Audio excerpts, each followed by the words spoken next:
Decía yo, y aquí hay algo que, aquí hay un punto rojo que falta. Gracias por haber revisado.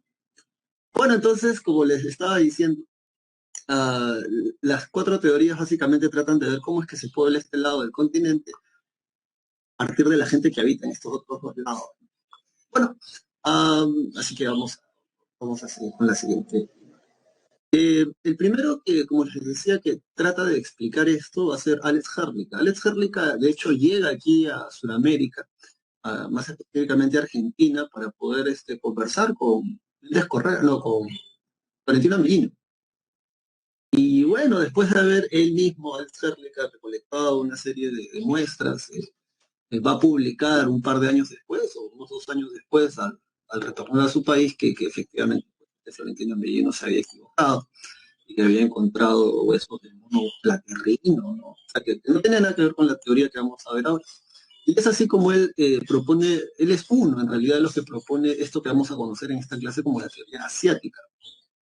La teoría asiática, y eso lo puedes ir anotando de una vez en su separata, o sea, el soporte físico virtual, la teoría asiática, también conocida como la teoría monorracial, subraya eso, en sus separatas, subraya.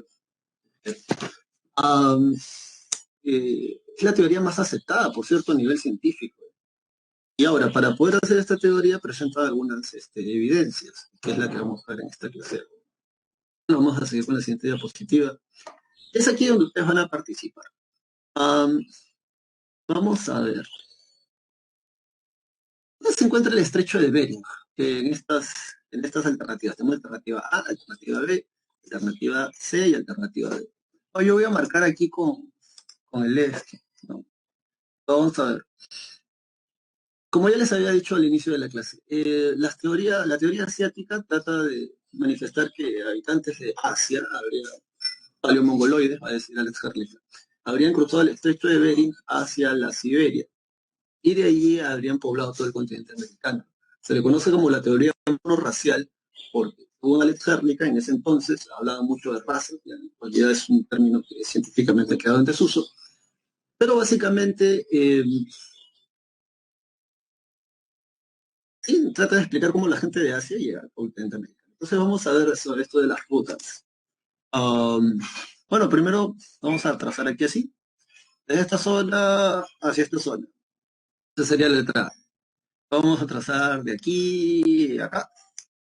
Lo vamos a trazar y aquí. Y luego vamos a trazar de aquí a acá. Bueno, entonces ustedes tienen que contestar. ¿Cuál crees tú dónde crees que tú está el estrecho de Bering? ¿En la letra A, B, C o D? ¿No? ¿Cuál sería la traza correcta? Sí, aquí en la encuesta, vamos a ver. Y ya, a ver, dale, responda. ¿Cuántos conectados tenemos ahora? 41 conectados, wow.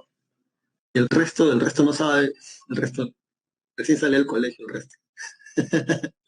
Bien, a ver, solo 26, 27, 28, el resto, ¿cómo estará? ¿Cómo sabrán? ¿Cómo sabemos si están en clase? Ya, terminamos la encuesta porque sí, no se nos va el tiempo. Solo 29 personas han contestado.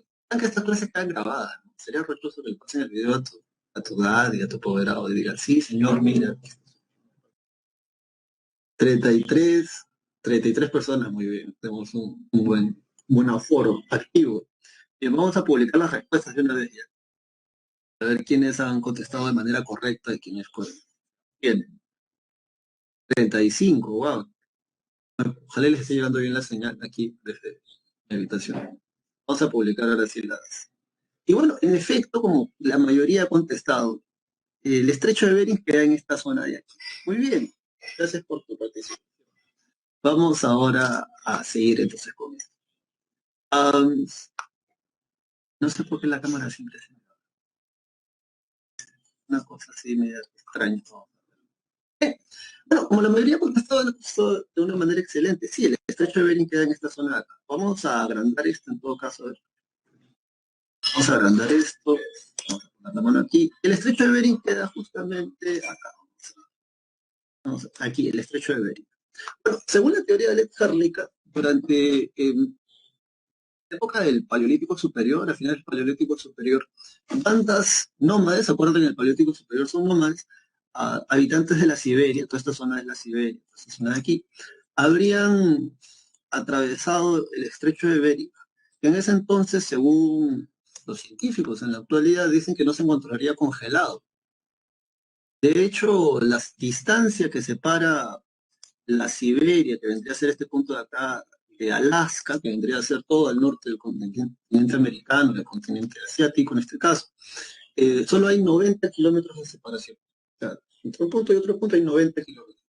No es mucho, o sea, tú lo puedes andar.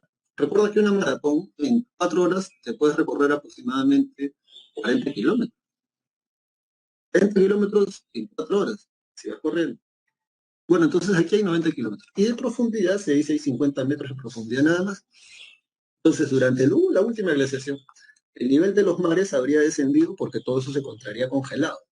En ese sentido, como son bandas nómadas, poco a poco, sin querer queriendo o queriendo sin querer, habrían cruzado desde aquí hasta acá. Y desde ahí habrían poblado todo el continente americano.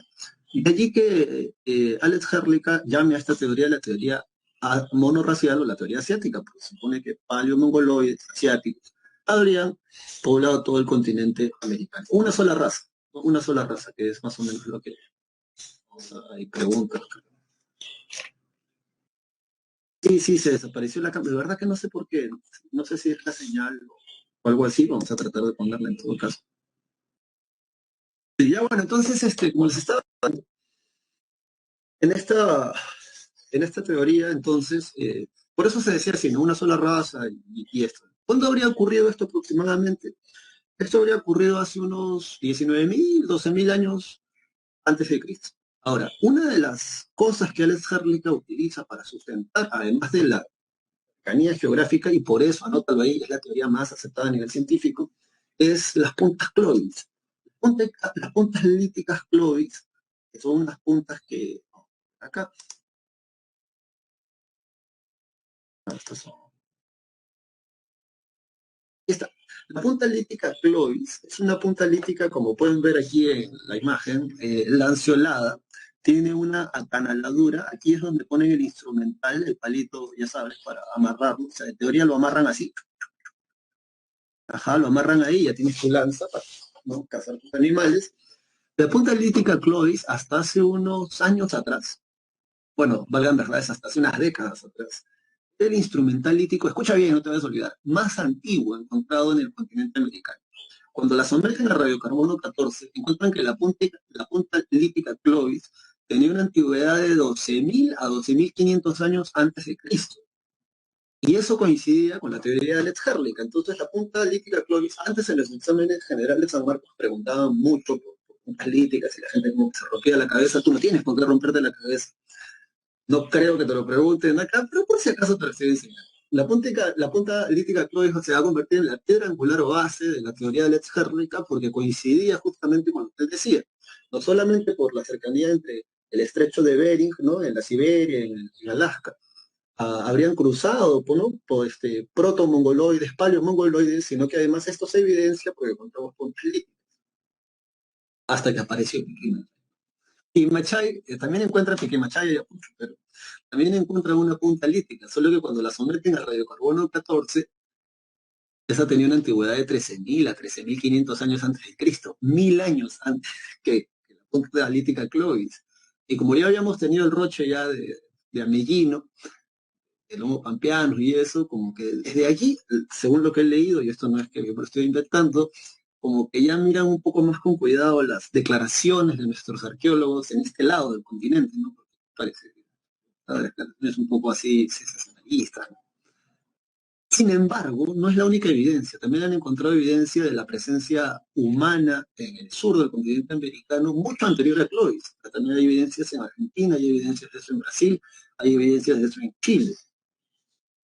Y entonces es una locura, ¿no? Porque, o sea, ¿cómo es que antes de Clovis o antes de la explicación que va a dar Alex Herlick de la teoría asiática es que hay gente acá en el sur del continente? Pero eso lo vamos a ir viendo más adelante. Retrocediendo un poco, vámonos ahora a las evidencias. Mira, si la PRE te va a preguntar algo sobre la teoría asiática, ¿cómo te lo puede preguntar? Te pone los argumentos, por ejemplo, la PRE te puede decir, y si has estado realizando exámenes anteriores, no me van a dejar mentir, te pueden poner así, ¿no?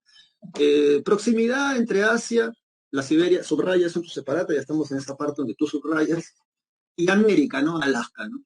En sus evidencias dice, ¿no? Desde la pigmentación de la piel y los ojos rasgados, cabello negro lacio, escasa pilosidad facial y la mancha mongólica. Entonces, de las alternativas que ponen, ¿no? ¿Qué teoría es? Ya, tú ya sabes que es la teoría asiática. Ahora vamos a explicar cada una de estas cosas porque la semana pasada te hablé acerca de la explicación del color de la piel. Bueno, en esta clase vas a aprender sobre eso, ¿ya? Porque hay mucha gente que relaciona el término raza con el color de la piel y eso no tiene, eso es minimizar el tema demasiado, simplificarlo mucho porque la frenología, que es una pseudociencia, escucha bien, pseudociencia, ya no existe, ya ¿sí? Ha quedado en desuso, no es científica, pseudociencia, es que es ciencia, no es ciencia. Pero los alemanes nazis sí la usaban mucho y en el siglo XIX, de hecho, los antropólogos físicos la usaban mucho.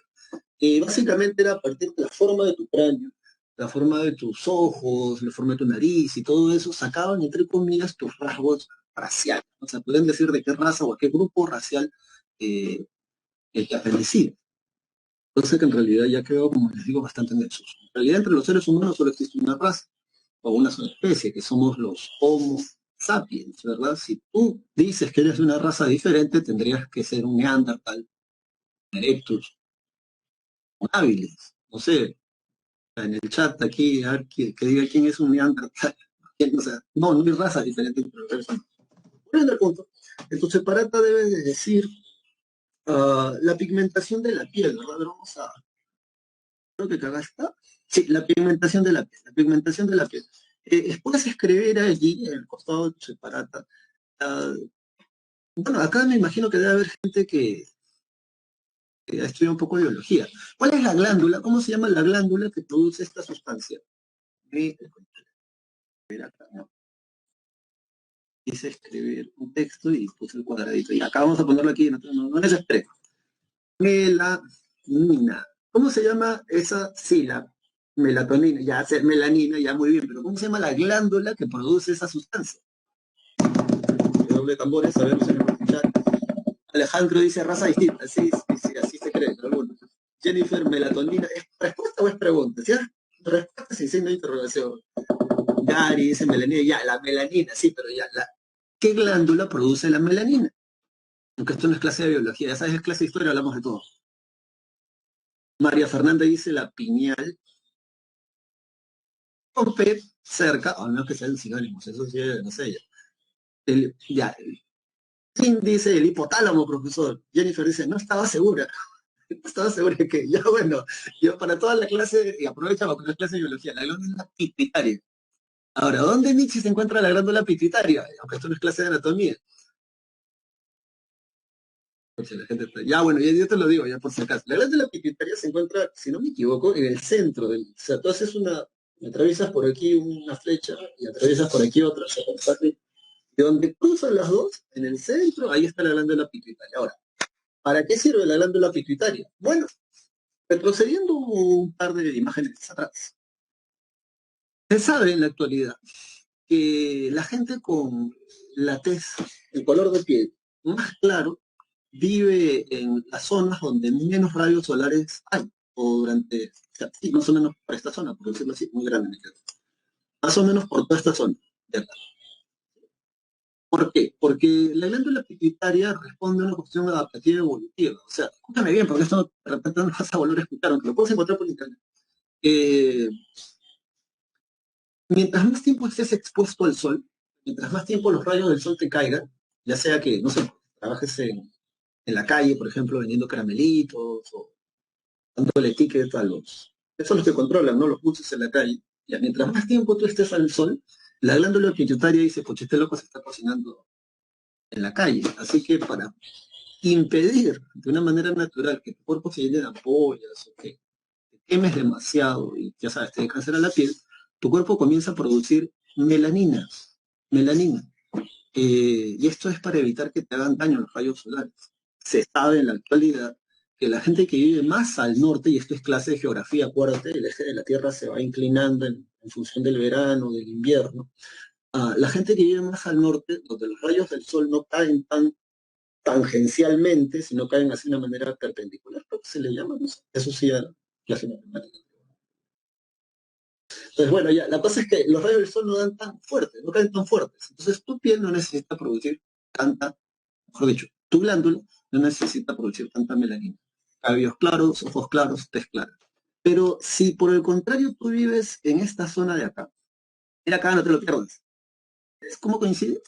En toda esta zona de aquí, que por cierto, a esto creo que le llaman la línea ecuatorial. La línea ecuatorial, ya. Si tú vives en toda esta zona de acá, eso significa que vives en esas zonas donde el sol cae así, ¿no? Tangencialmente, en ángulo de 90 grados. Y por lo tanto, la gente que vive en estas zonas tiene el cabello, los ojos y la tez más oscura. Por una cuestión adaptativa evolutiva. Si a ti te agarráramos, por muy morocho, morocha que hayas nacido, y te llevamos, no sé, pues a Alaska, a vivir a esta zona de acá, y después de 1000 años, cuando estamos con tus descendientes, muy probablemente tus descendientes van a tener un tono de piel, de cabello y de ojos más claro. Pero esto no es una cuestión de raza, es una cuestión adaptativa evolutiva. Es más, de repente ahora en la pandemia, bueno, de hecho mi madre vino justo antes del aislamiento social, se ha quedado como que 5 o 6 meses. Y cada vez que viene alguien, por ejemplo, del extranjero, sobre todo en la parte de Europa, del norte, uno los mira y como que están medio crudos, medio pálidos, ¿no? Y esto se debe justamente a eso. Tu cuerpo no necesita producir tanta melanina porque como están más al norte, los rayos solares no le dan tanto. Y no me crees, esto es una cuestión ya muy empírica. Cuando te vas a la playa, cuando te vas a la playa y regresas de la playa o de la piscina, ¿qué dice la gente? Oye, te has quemado, ¿verdad? Ya, ese colorcito que adquieres es porque tu glándula pituitaria está diciendo, pues se vas a encontrar aquí en la arena, ¿no? La piscina, entonces hay que producir más melanina. Entonces es una cuestión adaptativa evolutiva, no tiene nada que ver con la raza. Y lo mismo tiene que ver con los ojos. Bueno, no sé, a mí siempre en la calle a veces me dicen, chino, chino, ¿dónde vas? No, entonces yo como, ¿de quién están hablando? Yo nací en Lima, aquí en Perú, pero ¿qué tiene que ver esto con la clase? Mira, vamos a limpiar esto. Y a ver, vamos a irnos más acá. Los ojos. ¿Cómo son tus ojos? ¿Cómo son los míos? Mira, si vamos a leer esto que por cierto le pertenece a Federico Kaufmann Doy. Federico Kaufmann Doy es un tipo que escribe este libro. De hecho, hay algunos textos ahí y hay una teoría que tiene que ver con esta vez. Acá está, Federico Kaufmann Doy. Él va a decir lo siguiente. Escucha y lee conmigo. Dice, se estima que el ojo mongólico es una adaptación tardía del hombre de Asia a las inhóspitas estepas, caracterizadas por vientos gélidos que arrastran nieve pulverizada. Mira, por la nieve pulverizada, como polvo de arena, comienzas a hacer así, así, ¿no? Ahora, ¿cómo se adapta? ¿Cómo es la evolución para eso? El ojo mongólico, que se muestra en la figura inferior, a este que está acá, se diferencia del ojo caucásico, este que está aquí, por la presencia de un segundo pliegue de la piel que cae sobre el párpado. Esto que está acá. Esto. El ojo del hombre americano reúne características del europeo y del mongólico. O sea, si a ti te preguntaran, ¿cómo es tu ojo, loco? ¿Es así como el europeo caucásico o es así como el asiático? ¿Qué vas a decir? Bueno, la mayoría de nosotros, porque siempre hay uno o una que dice, no, profesor, yo desciendo de, no sé, de familia japonés, coreana. Siempre hay otro que dice, no, profesor, yo soy ario indoeuropeo, siento de Thor. Ya, la mayoría de nosotros, gente como quien te habla, por ejemplo, su ojo no es ni así, o sea, como el caucásico, ni así como el mongólico, sino es una combinación de ambos. Profesor, ¿cómo es eso? Sí, mira, sí, sí. Es mi ojo así, así, es mi ojo. Ahí, ahí, ¿ves? Ya, así es. No es ni muy chino, ni tampoco es muy así como está arriba, ¿no? Entonces, sí, sí, sí, así va. Como puedes ver, es una cuestión adaptativa evolutiva. El pie de eso que tienen, estos plieguecitos que tienen, ¿sí? Como puedes leer aquí en este extracto, en este párrafo, es una cuestión por el hielo pulverizado de la gente que vive en el norte. Sí, sí, sí, lo sé. Bueno, otros argumentos que ofrecen, ojos rasgados, sí, medio achinados, ojos rasgados, cabello negro y lacio, bueno, por la alta concentración de melanina tienden a tener tanto la tez, los ojos como el cabello oscuro. Bueno, lacio sí ya no me puedo poner como ejemplo, pero ya sabes, cabello lacio. Escasa pilosidad corporal, no tienen barba, no tienen barba. Ya, ahí tampoco me puedo poner como ejemplo. Yo no sabía que había hombres que se implantan barba. Qué loco, ¿no? Ya, bueno, ese es otro tema. Pero el caso es que sí, escasa pilosidad corporal, no tienen vellos. Y la otra es la mancha lumbar. La mancha lumbar, bueno, Se dice, o cuando yo estaba estudiando antes de empezar la universidad, decían que más del 95% de la población peruana la tiene al nacer. Ah, bueno, la mancha lumbar. La mancha lumbar, como puedes ver acá, se encuentra justo aquí. Cuando hay un recién nacido, una manchita de color medio verdoso, medio violeta, que está justo arriba de la línea de las nalgas.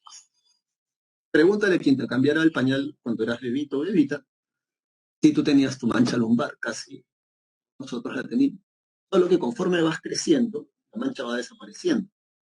Si todavía la tienes ahora, bueno, no deberías de tenerla ya, pero da el dermatólogo por si acaso. Bueno, ¿qué más? También puedes escribir aquí pómulos anchos. Los pómulos anchos, antes en las clases presenciales siempre le preguntaba a un varón, varón, ¿dónde están los pómulos? Y le preguntaba a un varón porque por lo general las chicas sí saben, pues, dónde están las partes de la cara, ¿no? Pues ya sabes, ¿no? No sé, pues, Yuya te dice, píntate el párpado y no te vas a pintar por acá, ¿no? O sea, tienes que saber dónde están las partes de la cara. Pero para toda la clase, los pómulos son estos dos huesitos de acá. Entonces se dice que los paleomongoloides, los pómulos los tienen anchos, ¿sí? O sea, bastante parados el uno del otro. Bueno, dicho esto, ¿qué más? ¿Qué más? ¿Qué más? Hay un tipo que complementa la teoría de Lex Herrlich y con esto vamos a poner un poco más de, vamos a pisar el acelerador. Eh,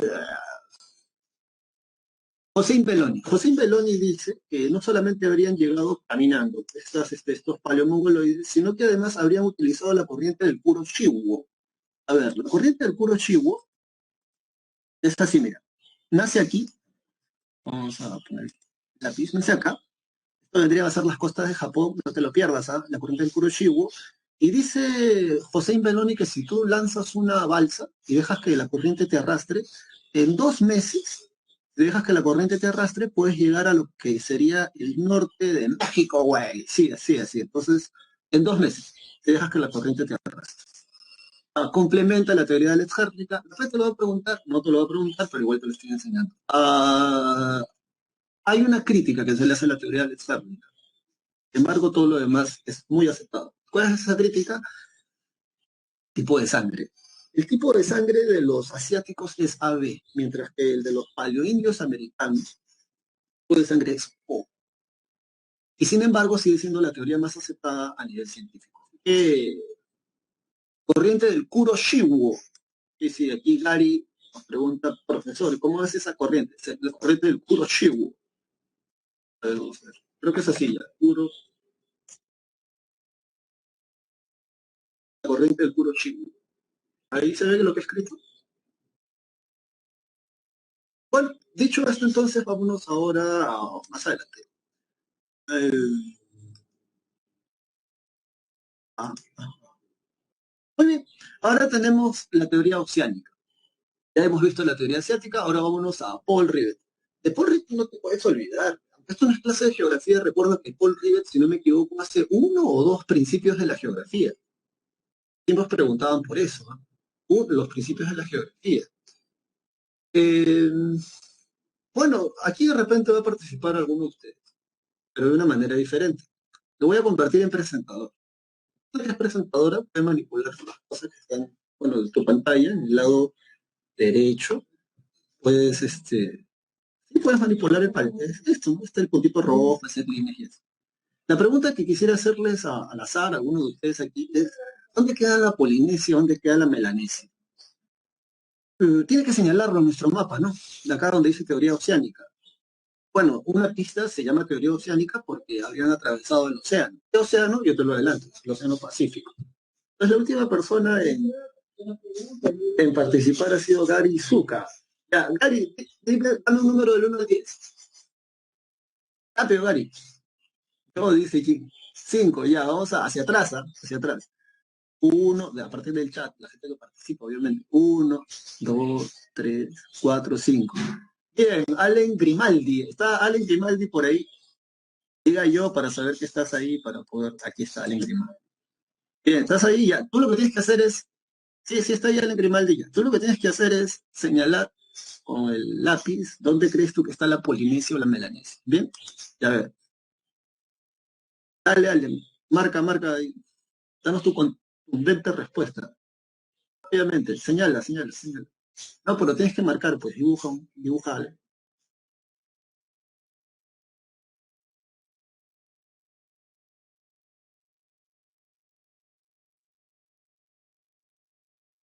Ya. Señala puntos. ¿Dónde crees tú que está la Polinesia o la Melanesia? Ya, muy bien. Sí, ahí, seguro. Sí, ya, muy bien. Ya. Allen Grimaldi ha dicho por aquí, ¿verdad? Por aquí has dicho, ¿verdad? Esta zona de acá. Ya, bueno. A ver, para toda la clase, yo. La Polinesia y la Melanesia. ¿Dónde está la Polinesia y la Melanesia? Aunque tú no lo creas, la Polinesia y la Melanesia, miren todos en la. Ya, creo. Están aquí. Ya, aquí estarían las melanesias y aquí estarían las polinesias. Sí, sí, sí, sí. Aquí estarían las melanesias. Y acuérdate de esto porque una sola vez lo preguntó. No lo preguntaron, no lo han vuelto a preguntar en estos 10 años que ya están terminando ya. Pero una sola vez lo han preguntado. Escucha y anota pues. La teoría de Paul Rivet, teoría oceánica. Los melanesios, vamos a ponerlos con otro color diferente, vamos a poner verde. Los melanesios habrían llegado a Centroamérica. Acá, Centroamérica, ya sabes, el sur de México, Honduras, Guatemala, Nicaragua, El Salvador, los aztecas, los mayas, toda esa mancha, ya ellos habrían llegado ahí, a Mesoamérica. ¿Te acuerdas del prefijo meso, mitad, medio, entre? Ya, Mesoamérica. Mientras que los polinesios, que son esta gente que está representada en esta línea roja, habrían llegado a Suramérica. Habrían llegado a Suramérica. La preguntó una sola vez, preguntado. ¿Dónde llegaron los melanesios? ¿A dónde llegaron los polinesios? No, nunca más han vuelto a preguntar eso, ya, pero por si acaso yo te lo digo. Los melanesios usan hemotecnia. Melanesios, Mesoamérica, Centroamérica. Polinesios, Suramérica. Bueno, y para esto también él presenta evidencias, Paul River. Vamos ahora, ¿cuáles son esas evidencias? Vamos a alejar esto un poco y vámonos para acá. Bueno, lo primero que dice tu separate y ves subrayando, a esto se le conoce como la teoría oceánica, el Pacífico es lo que van a atravesar, o teoría poli o multirracial. En tu separate subraya que habrían utilizado la corriente ecuatorial transpacífica, dice tu separata, y la corriente del Pacífico Sur con catamaranes. Profesor, son catamaranes. Bueno, en tu separata de hecho están, ya, pero por si acaso vamos a ponerlo para efectos de una mejor visualización. Y están los catamaranes. A ver, vamos a poner esto. Porque sí, aquí está. Sí, ajá, ajá, ajá, mira, estos son los catamaranes. Los catamaranes son interesantes porque primero son como dos canoas unidas por una plataforma y un velero. Y tienen la particularidad, aunque tú no lo creas, de que no se voltean. Por muy alta que sea la ola, por muy grande que sea la ola, el catamarán mantiene siempre a flote. Y así como tú lo ves.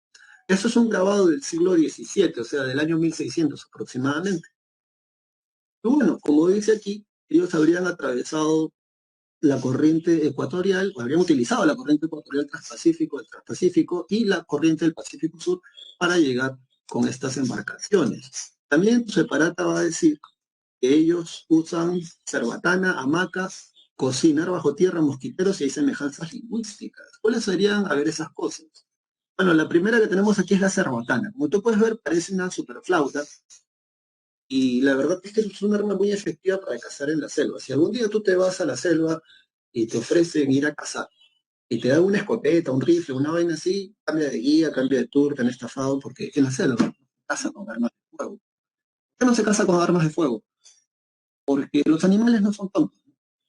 Los animales están adaptados para que cuando escuchen sonidos fuertes, demasiado fuertes, huyen, esconden. Entonces imagínate, tú estás en la escopeta, ves una horda de monos y disparas, ¿no? ¡Pah! Encima que no le das a nadie, ya después de ahí no vas a volver a ver monos. En cambio, la cerbatana, que es este objeto que tiene aquí, pucha, sobre Omar nos pregunta si unos eran negros y otros eran blancos. La verdad es que si tú miras, si pones en internet nativos melanesios, nativos polinesios, ahí vas a poder dilucidar mejor esa duda que tienes. El detalle está en que el término blanco y el término negro no es, no les hace justicia, por así decirlo. Tendrían que verlos, tendrían que verlos. Ah, y ya es otro rollo. En todo caso, cerbatana, un arma silenciosa. tú haces y no haces bulla. Además, esa cerbatana se hace poniéndole veneno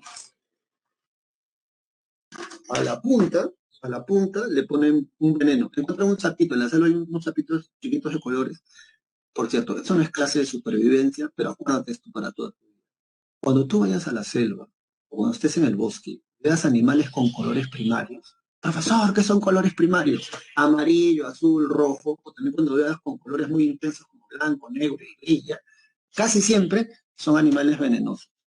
No lo toques, no lo pises, no lo lamas, ¿ya? Porque, o sea, son animales que realmente te puedes morir. De hecho, en la selva, como les decía, hay un sapito de colores muy brillantes, un sapito de este tamaño más o menos, que justamente los nativos de la selva aquí peruana utilizan para poder hacer dardos, que luego van a lanzar con cerbatanas. ¿Ya? Esas cerbatanas las encontramos tanto en la Polinesia y la Melanesia, como en los nativos de aquí, de lo que llamamos Perú en la actualidad, por ejemplo.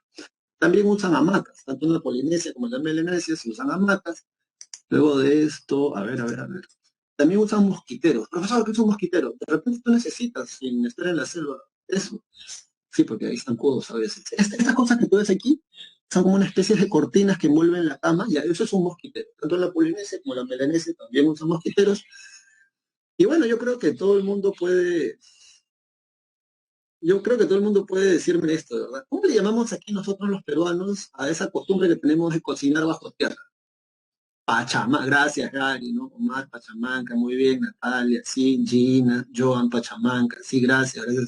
Pachamanca. Bueno, acuérdate, tanto los melanesios como los polinesios también pachamanquean. Igual que nosotros pusiéramos bajo tierra, ellos también lo hacen. Y Paul Rivet no solamente encuentra eso, sino que además dice él que va a encontrar semejanzas lingüísticas, como por ejemplo el término Kumara. Vamos a escribirlo acá porque eso sí, creo que no está en ninguna parte de su separata, pero a ver, Kumara. Kumara, tanto en quechua como en polinesio, significa camote. Luego también tenemos el término uno, bueno, dependiendo del quechua, ¿no? Pero básicamente significaría agua. Luego tenemos el término pucará, que significaría tanto en polinesio como en quechua fortaleza. ¿Ya ves? Tenemos semejanza lingüística. Dicho esto, Tibet no niega la teoría de Alex-Harlica, ojo, él dice complementa la teoría de Alex-Harlica. No solamente habrían llegado a través del estrecho de Bering, dice él, hace 12.000, 19.000 años antes de Cristo, sino que además luego se habrían dado otras oleadas migratorias. Y esta se habría dado, según Paul Rivet, entre el 5.000 al año 3.000 antes de Cristo. Luego hay un tipo, un antropólogo físico, creo que era, llamado Thor Heyerdahl, uno de los personajes de Avengers, Thor Heyerdahl. Y él trata de probar lo inverso, que en realidad no habrían sido los polinesios los que habrían llegado a las costas del centro y sur del continente americano, sino que habría sido al revés, que los habitantes de América, del centro y del sur, habrían poblado la Melanesia y la Polinesia. Bueno, de hecho te digo desde ya que ya se ha confirmado que sí hay genes, sí se ha confirmado que hay genes de melanesios, polinesios, hay genes de habitantes aquí nativos.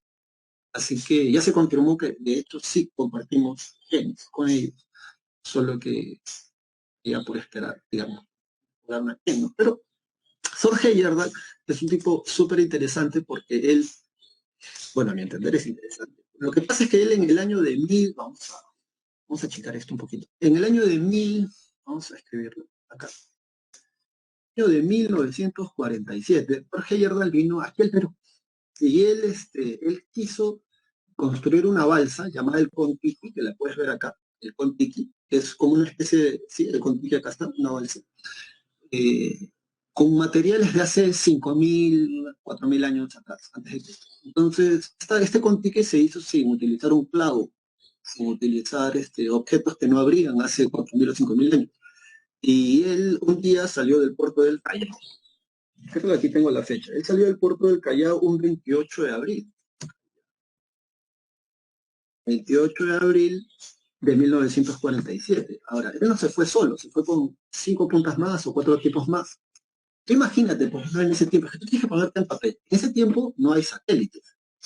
En ese tiempo no hay un smartphone, no hay cómo te guías. Lo único que sí llevó él, aparte de carne de cerdo, en manteca de cerdo, agua y otros productos más, fue una radio de me copias, cambio, ¿no? Entonces llevó eso.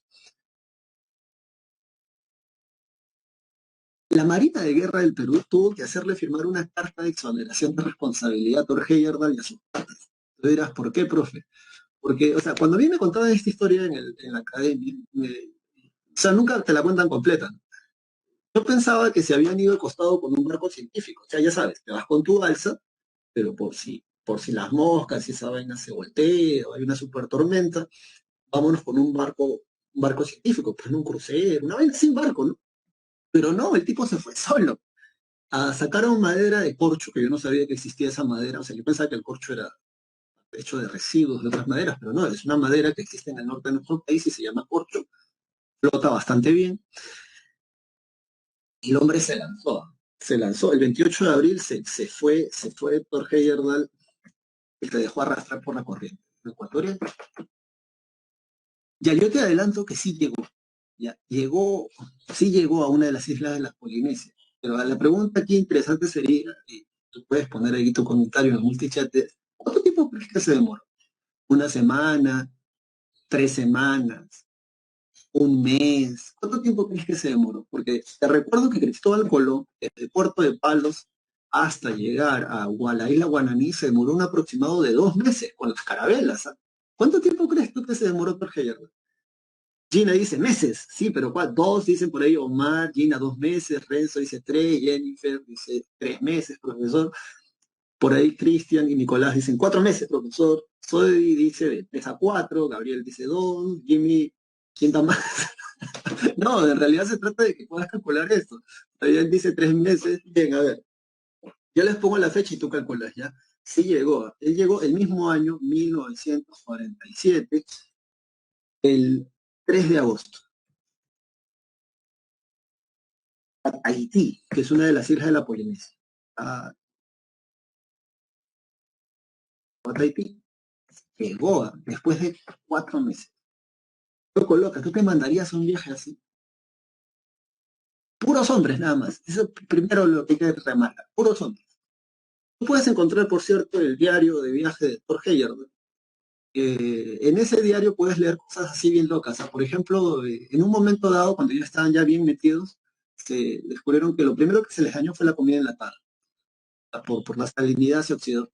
Lo segundo es que se les acabó el agua. Ahora, no es clase de supervivencia, pero acuérdate, si un día estás en alta mar, no bebas agua de mar. Eso es como matarte lentamente.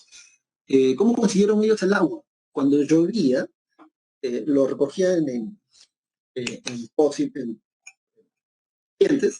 y le echaban 20% de agua de mar. Mira, ¿qué, profesor? Sí, lo que pasa es que son las sales minerales lo que el cuerpo absorbe, el potasio, gracias al agua, ¿no? Entonces, fue premio Nobel de Biología, creo, el que descubrió eso, por cierto. ¿Qué fue lo que más le duró? La carne metida en manteca de cerdo y encontraron peces voladores, lo que les llaman, son unos peces largos con unas alitas y ellos decían que ya ni siquiera tenían que pescarlos porque los peces se estrellaban contra la balsa, o sea, ¿no? Tenían que caer en la sartén nada más y ya estaba todo listo.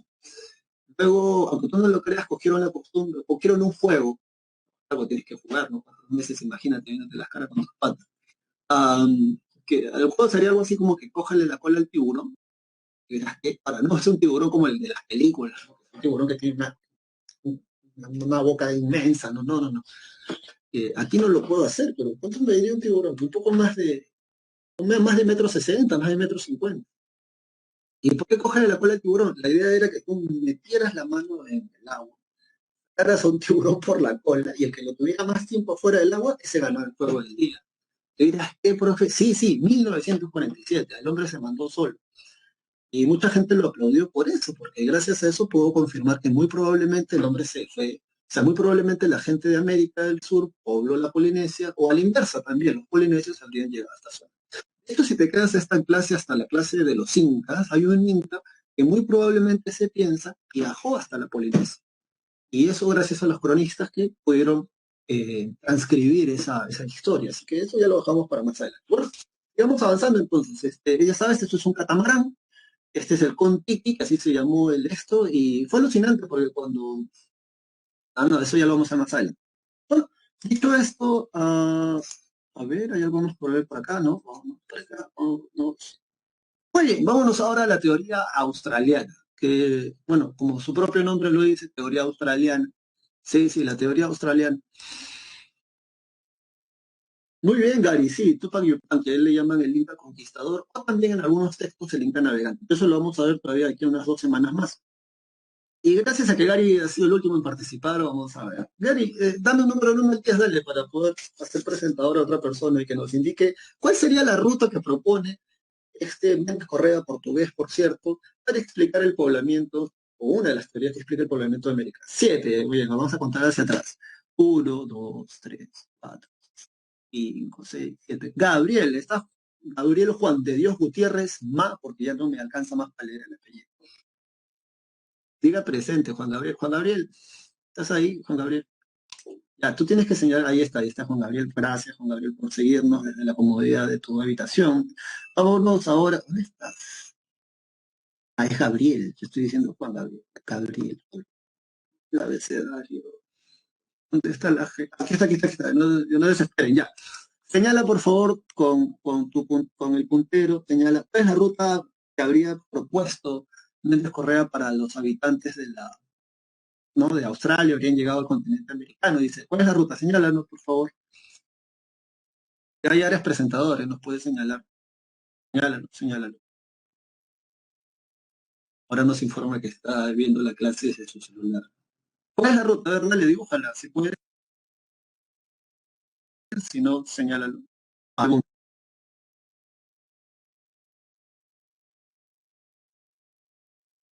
ya.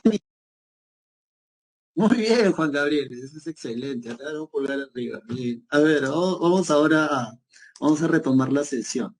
Bueno, como su compañero Juan Gabriel mencionó, sí, profe, sí, la Australia, que básicamente es esto, él hace así. Ahora, ¿por qué él hace así? Porque aquí en esta zona de acá vamos a dibujar esto con otro color. En todo caso, vamos a hacer una pelota ahora. Así, representando el hielo. Ya, este hace partido. Y de Méndez Correa dice lo siguiente. Otra vez volvemos a las separatas. Ray, por favor, dice. Llegaron hasta la Antártida a través de las islas del Pacífico Sur. Esa es la palabra clave en esta teoría. Muchas veces les habré preguntado por esto y usan mucho esta palabra porque es lo que más se recuerda, una de las cosas que más se recuerda de esta teoría, el óptimum climático. ¿Qué es el óptimum climático? Claro, vamos a ver acá. Vamos a volver a esta parte de aquí. Y vamos al óptimum climático.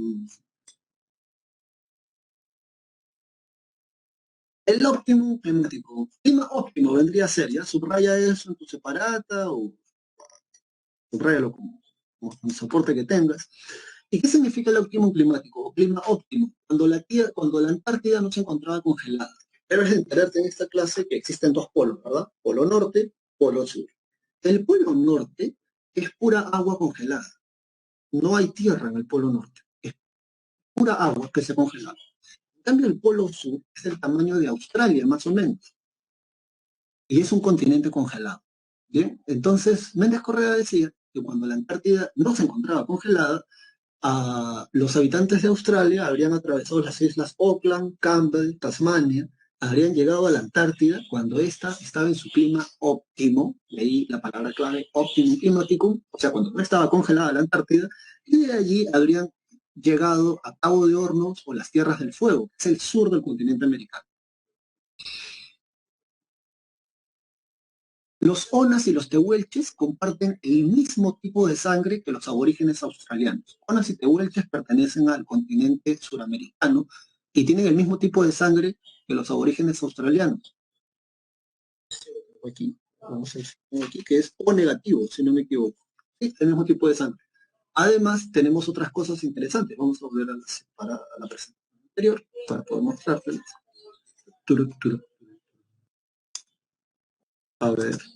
Bueno, la única crítica que se le hace a la teoría de Méndez Correa es la del óptimo climático. Estas clases de geografía le llaman la deriva continental, pero como tú puedes ver aquí, cuando la Antártida no se encontraba congelada, eso ocurrió hace millones de años antes de que apareciera siquiera el primer Australopithecus. ¿Ya? Acuérdate de Australopithecus, primer tipo del género de los homínidos. Bueno, En la actualidad esto está así, ¿no? En la actualidad aquí está Australia en la actualidad, aquí está la Antártida, pero cuando esta no se encontraba congelada, porque eso ocurrió hace más de, a ver, acá, mira, acá, 150 millones de años, ¿no? Cuando la Antártida estaba de una posición superior, por así decirlo, ¿no? Más cerca a los trópicos, de lo que en la actualidad ya no es. Bueno, dicho esto, las evidencias, estos son los zonas, estos son los tehuelches, estos son nativos aborígenes australianos, y tienen dos cosas que realmente valen la pena destacar, además del tipo de sangre. Tanto en Sudamérica como en Australia usan estos objetos que están aquí. A esto se le llaman los boomerangs. Es una cosa que tú la usas, tú la lanzas y la idea es pegarle un cogote aquí en la nuca a los animales para que puedas pasarlo. Y la particularidad de los boomerangs es que si no le das al animal, el boomerang se regresa al mismo lugar donde tú lo has lanzado. Así que en ese sentido va bastante bien. Y esto es un cuchillo de obsidiana. Tanto en Australia como los nativos aborígenes aquí en Sudamérica usan cuchillos de obsidiana, que de hecho si te quedas hasta la clase de Paracas te muestro un trocito de obsidiana que me regaló uno de mis amigos arqueólogos. Y también, ¿qué más hay en Tuchiparata? Zumbadores. Los zumbadores son instrumentos musicales. Es un palo. Imagínate que esto es un tambor y entonces tú haces esto. Y así generas sonido. Bueno, luego de esto, vámonos ahora a la teoría noratlántica, propuesta por Bruce Bradley y Dennis Stanford. Bueno, sobre la teoría noratlántica, ¿qué podemos mencionar? Ya presta atención porque esto sí es algo ya más, esto es más actual, esto es una de las últimas teorías que, han, que se han desarrollado gracias al estudio de la genética. Vamos, profesor, sí, gracias al estudio de la genética esto se ha desarrollado. Así que esto te lo digo acá. A ver, mira aquí. Ya. Gracias al estudio de la genética, eh, se pudo comprobar lo siguiente, que hace unos 19.000 a 25.000 años antes de Cristo, en esta zona de aquí, justo en esta zona de acá, que es la zona donde casualmente Jesús de Nazaret, aparece un nuevo gen, que lo van a denominar así. Grupo, haplogrupo,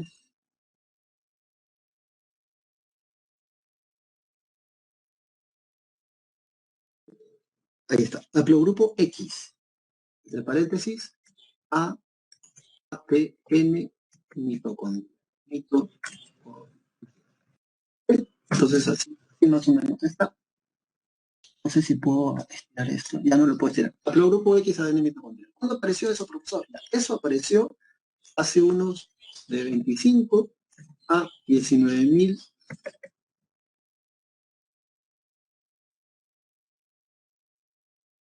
Ese gen luego lo van a encontrar acá. Vamos a poner esto con otro color. Bueno, el mismo color mejor para que así no se entienda.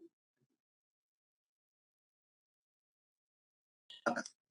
Lo van a encontrar aquí, en Europa. No te pierdas, lo van a encontrar en Europa. Es decir, esto es España, esto es Italia, acá estaría Alemania, Francia, Suiza. Es el mismo gen, pero no lo van a encontrar en el mismo tiempo, lo van a encontrar hace unos 1.000 años antes de Cristo.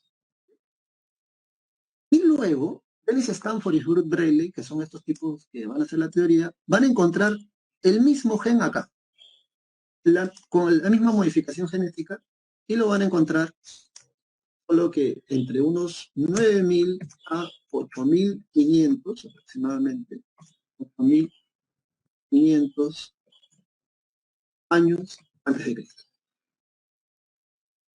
¿Por qué es interesante esta teoría? Porque, bueno, primero que está hecha ya con implementos modernos propios del siglo XXI, y van a rastrear este gen de este grupo de gente que primero aparece en Israel, Palestina, luego lo van a ubicar aquí hace unos 12.000 años antes de Cristo, y acuérdate, el Paleolítico Superior, no lo vimos a detalle, pero te lo digo ahora, en el Paleolítico Superior, la industria lítica, el instrumental lítico de esos años es la magdaleniense, la aurignaciense, y la que nos interesa a nosotros, la solutrense. Es una forma de punta lítica que está también en separata, pero esa es propia de Europa Occidental. Ahora, ¿te acuerdas de la teoría de Letz-Herlicher cuando hablamos de la punta Clovis? La punta Clovis es una punta que tiene una antigüedad de unos 12.000 años antes de Cristo. Los arqueólogos se preguntaban cómo Michi aparece esa punta lítica en América sin tener un antecedente. ¿Cuál es la explicación? ¿Vinieron de Asia, vinieron de Europa, vinieron de África? ¿De dónde vinieron?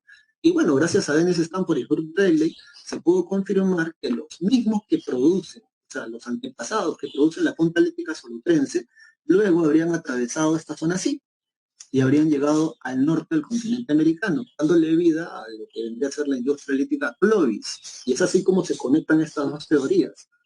La explicación de que los que hicieron la punta lítica Clovis son descendientes de los que a su vez hicieron la punta lítica solutrense. Y esto no solamente se manifiesta gracias al instrumental lítico, sino que además comparten un mismo gen, una misma modificación genética. Esta es la teoría. Encuentran al hombre de Kennewick y al de Mindencroft. Están en Washington, cerca del río Columba. Tiene una antigüedad de 7.500, 8.500 a.C. Yo creo que por ahí se trata algo de mencionarte eso. Bueno, dicho esto, entonces vamos a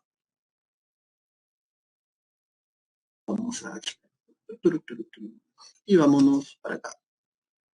Bueno, estas son las puntas líticas. Esta es la punta lítica. Esto es una Folsom en realidad. Esto es una punta lítica solutrense. No, Clovis solutrense. Punta lítica solutrense, esta es la que aparece en tu separata, la que está aquí. Es una forma de hoja de laurel y esta más bien es una punta lítica lanceolada, la punta lítica Clovis. Bueno, dicho esto, vámonos ahora a dónde. Estas son las 4 teorías que hemos visto ya para esta parte de la clase. Hasta aquí, ¿hay alguna pregunta en relación a los temas que hemos visto hasta acá? Puedes usar el chat. No hay recreo, ¿verdad?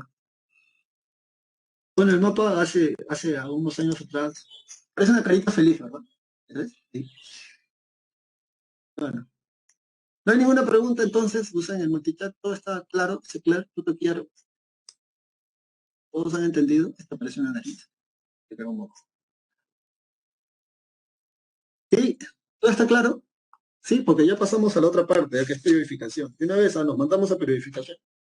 Sí, sí, todo claro. Ajá. Parit me dice sí, Nicolás dice sí, Renzo, Nemotecnia, de la carita. Sí, sí, sí. La uno ya sabes, es Estrecho de Bering, Alex Herlica. La número 2 es Teoría Oceánica. Paul Rivet, la número 3 Méndez Correa, Teoría Australiana. Y la 4 Dennis Stanford y Blue. Ya todo está claro entonces. Bueno, ya, vamos a, ya que todo está claro. Vámonos ahora inmediatamente a la siguiente página en tu separata. Debe ser la página número 3 en tu separata. En todo caso, vamos a ponerlo acá. A ver, a ver, a ver. Vámonos. Bueno, esta es una reconstrucción, por cierto, del hombre de Kennewick. La punta atlética solutrense dice, ¿no? Considerada como una revolución tecnológica, ya que antes de los solutrenses todos hacían puntas de lanza con escamas de piedras solamente, ¿no? En cambio, los solutrenses es una piedra a la que le das forma. Entonces, aquí están Bentley y Stanford, una fotografía que fue color, en 1966 es esta teoría, en Virginia, con una punta de lanza idéntica a las solutrenses con radiocarbono de 17.000 años de antes. Y esta es la reconstrucción del hombre de Kennewick, como les decía. Unos para acá. Y a ver, el arco es un museo, ¿no? El arco fraile. ¿Qué dice el arco fraile? Dice, la división en épocas y sus subdivisiones no es simplemente el hecho de trazar rayas paralelas y poner nombres. Cada época tiene que estar debidamente precisada a base de los elementos diagnósticos que le corresponden. Ahora arrancados de los cortes estratigráficos, esto es pura arqueología, los contenidos de las tumbas o exploraciones del 1963, esto se encuentra en las épocas peruanas, ¿no? La fuente. ¿Se acuerdan que hablamos de fuentes? Bueno, esto es una fuente. A ver, citar una fuente, ¿no? Aquí está el apellido del autor, el año donde se publica el libro, el nombre del libro. Esto debe ser lo mínimo que deberías de saber como bibliografía para poder encontrar si es que luego quieres ahondar en el texto. Pero bueno, a ver. Esta para la clase básicamente es periodificación de la civilización prehispánica. Mucho cuidado, tanto San Marcos en el examen general como han preguntado no una, sino varias veces por esto. Um, es sencillo. Es cómo clasificamos a las culturas anteriores a la llegada de los españoles en lo que llamamos en la actualidad Perú. ¿Cómo las clasificamos? Bueno, hay dos propuestas. La primera la va a hacer este señor de aquí. Vamos a poner acá. Llamado John Rowe. Para mí es la más fácil de todas. De hecho, era la de sentido común. De repente tú dirás, no, profe, pero es el sentido común. Sí, pero San Marcos pregunta, así que aprende. La palabra clave cada vez que tú escuches periodificación de las culturas prehispánicas y te hablen de John Rowe, o una de las palabras claves en todo caso es esta, cerámica. John Rowe clasifica las culturas prehispánicas gracias a la difusión, evolución y características de la cerámica. Él agrupa las culturas a partir de las características, difusión, evolución de la cerámica. Y aquí lo podemos ver. Dice, ¿no? Subraya eso en tu separata. Criterios de clasificación, o sea, ¿qué usa él para clasificar a las culturas prehispánicas? La cerámica. Difusión, evolución, características de la cerámica. Y bueno, él habla entonces de un periodo precerámico, o sea, antes de la aparición de la cerámica, el periodo inicial. Acuérdate, John Rowe es el que divide a las culturas prehispánicas en horizontes e intermedios. No te voy a olvidar de eso, la pregunta. Bueno, así tenemos el horizonte temprano, donde aparece Chavín, el intermedio temprano, donde están las culturas como Nazca, el horizonte medio, intermedio, tardío y el horizonte tardío. Ya vamos a volver en eso, no te preocupes. Luego tenemos a un peruano, este sí es peruano, el otro es extranjero, vamos a cambiar de color acá. Y este es Luis Guillermo Lumbreras. Bueno, podemos decir en términos académicos que Lumbreras como que cambió un poco más. Y tú dirás, ¿por qué? Lumbreras no coge solamente la cerámica. Lumbreras coge textilería, coge tumbas, templos, bajorales. Lumbreras agarra todo. Y por esa razón dicen separata que él tiene un criterio de clasificación socioeconómico. ¿Por qué? Porque Lumbreras coge todo lo que se ha producido de manera social o económica en estas culturas prehispánicas, no solo la cerámica. Y es así que gracias a eso, Lumbreras divide la historia del Perú prehispánico primero en lítico, como puedes ver en este lado, y luego en arcaico. Y después de allí,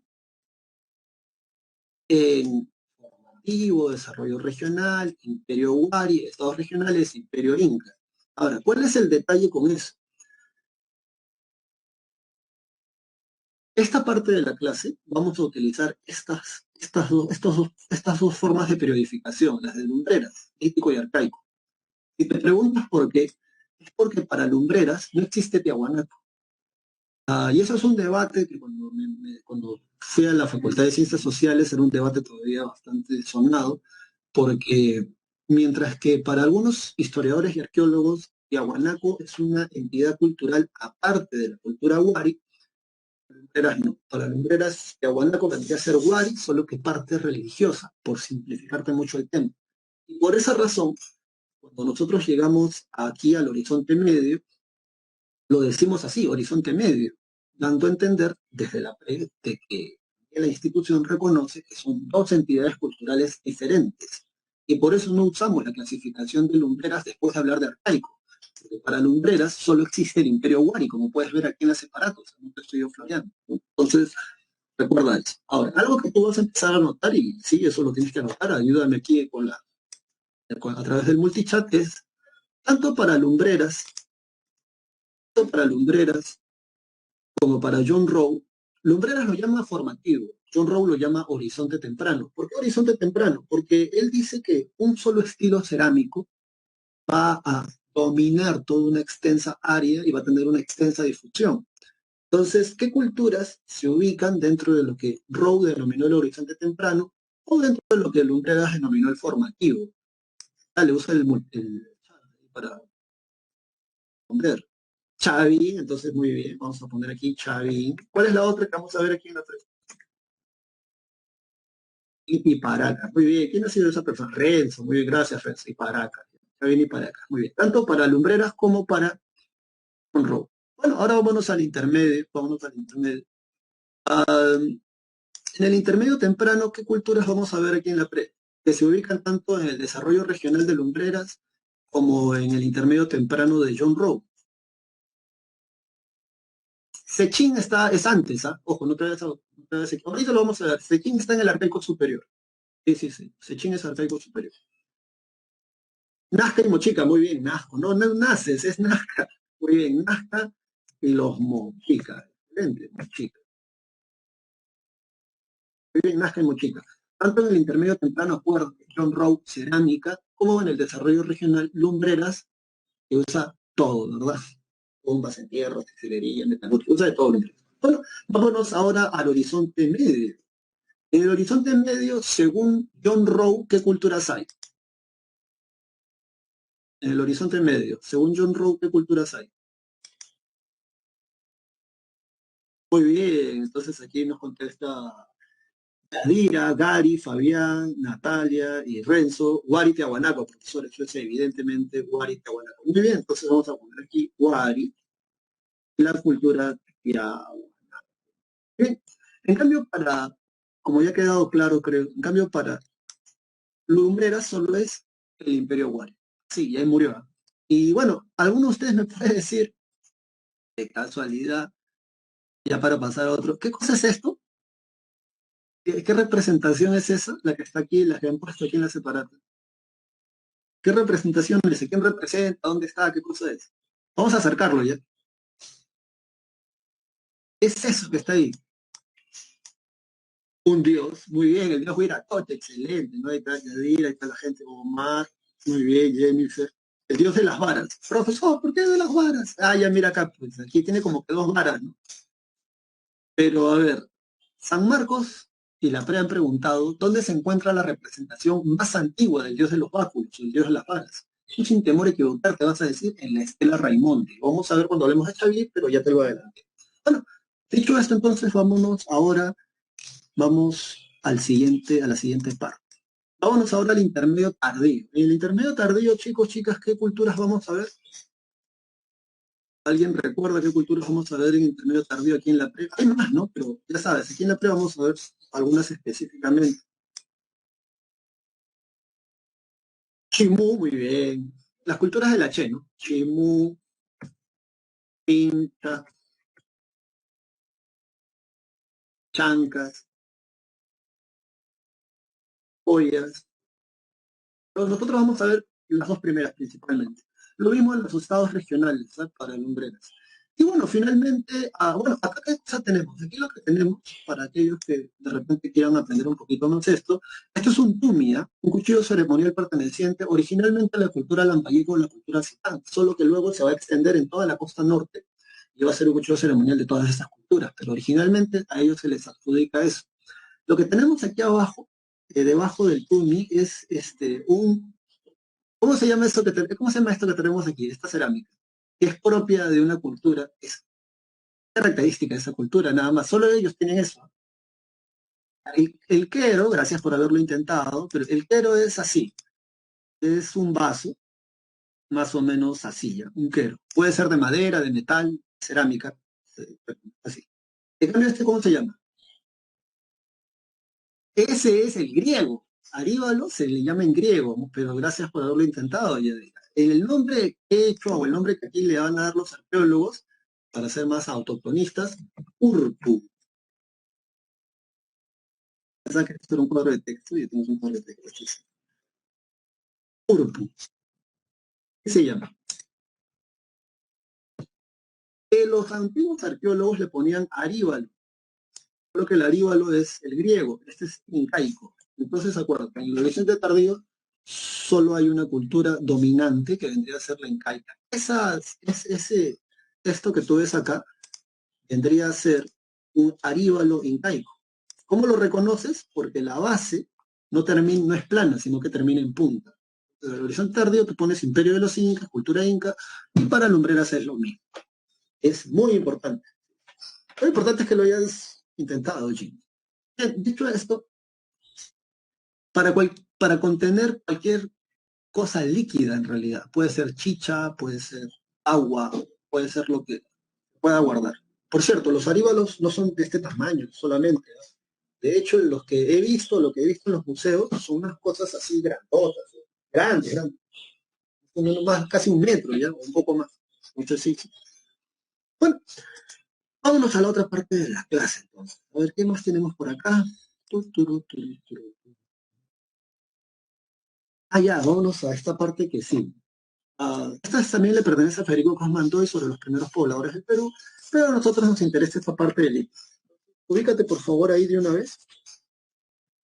parte en tu separata que nos habla del lítico, del arcaico, inferior, superior.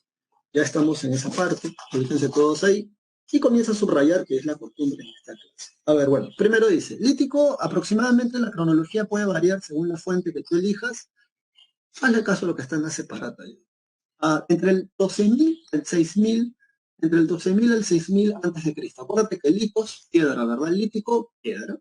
Dice aquí en tu separato ocurrió desde fines del Pleistoceno hasta los inicios del Holoceno, y esto es algo interesante, porque esto es el marco climático, cronológico. En las características, ¿te acuerdas de las características del Paleolítico superior? Mira que van a ser idénticas, ¿eh? Primero, socialmente están organizados en bandas. Segundo, no hay diferenciación social, o sea, no hay gente, digamos, rica, pobre, dominados, todos se asume que todos pueden tener un rol similar, y estos viven en cuevas y en abrigos rocosos. Cronológicamente, aquí nos preguntan y con los profesores, eso es el mesolítico. Ahí está la diferencia, ojo. Yo he dicho que las características del Paleolítico superior se parecen o son similares a las características, en este caso, del lítico peruano. Arcaico inferior, mesolítico. Arcaico superior, neolítico. Lo que no es igual es la cronología. La cronología sí es diferente, por eso lo decía. Tú vas a encontrar en otros lugares cronologías diferentes, pero las características son similares. Así que presta atención aquí. Otra característica que es similar a la del Paleolítico superior, organizados en bandas. En economía, ¿cómo es la economía en el Paleolítico superior? ¿Tiene una economía depredador o producen lo que consumen? Claro que sí, en el Mesolítico hay un periodo de tránsito climático, eso está bien. Pero aquí estamos en clase de historia del Perú, que no se vayan a confundir. ¿Cómo es la economía en el Paleolítico superior? Muy bien, Naidu. Como dice aquí, es una economía depredadora. ¿Qué significa economía depredadora? El ser humano, acuérdate, no produce lo que consume. Todo lo toman de la naturaleza para poder subsistir. En ese sentido, el lítico peruano es idéntico. Aquí también tiene una economía depredadora. No producen nada de lo que consumen. Todo lo toman de la naturaleza.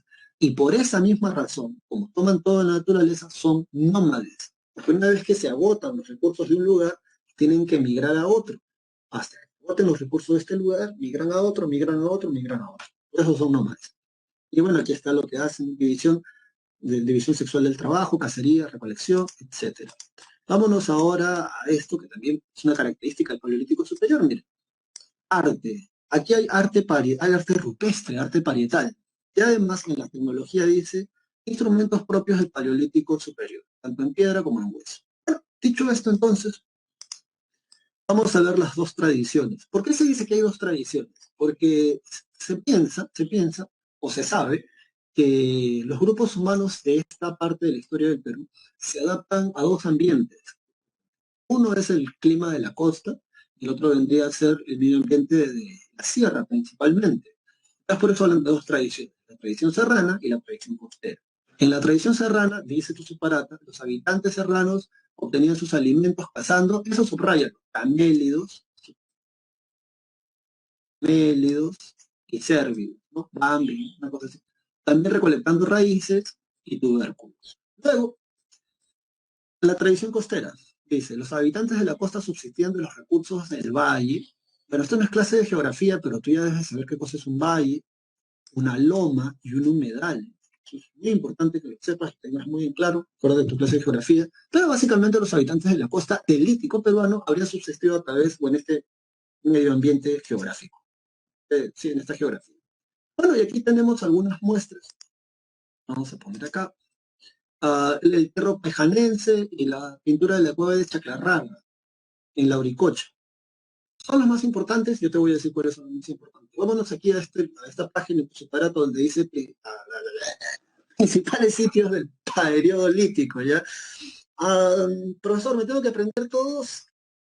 No es que te tengas que aprender todos, porque de hecho hay más sitios. Pero al menos los que están aquí en la separata sí, solo que por razones muy especiales. Y esto sí, aquí no hay vuelta que darle, esto te lo tienes que aprender de memoria, fijo, fijo, fijo, te estás asegurando al menos una pregunta, al menos una. Te estás asegurando acá porque siempre pregunta. ¿Sabes por qué siempre pregunta? Usted no quiere aprenderse, ¿no? Y porque dice que son muchos nombres y no sé qué más, pero en realidad, más que aprenderte los nombres, tienes que saber por qué razón son importantes. Así que vámonos para allá, porque si no se nos acaba el tiempo. A ver, dale. Piquimachay. Piquimachay, vamos a anotar acá. Piquimachay significa cueva de la pulga.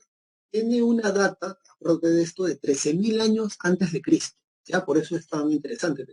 13.000 años antes de Cristo, la antigüedad de lo que van a encontrar ahí. Subraya en tu chaparata, como dice acá, es la primera evidencia de la presencia humana en el Perú. Ahora, ¿qué van a encontrar de esa evidencia? Van a encontrar el instrumental lítico más antiguo del Perú. Mucho cuidado.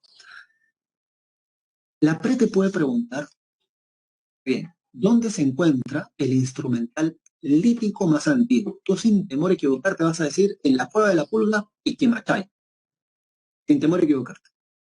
Pero también la PRE te puede preguntar dónde se encuentran los restos óseos más antiguos del Perú. Ojo, en Piquimachay no van a encontrar huesos, en Piquimachay van a encontrar...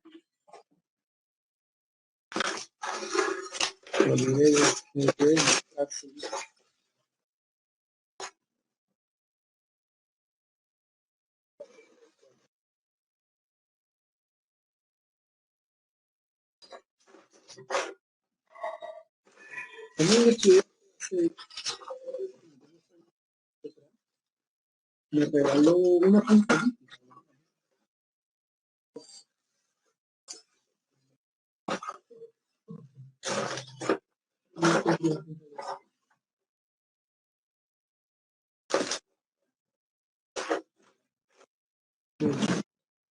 ¿Dónde estará?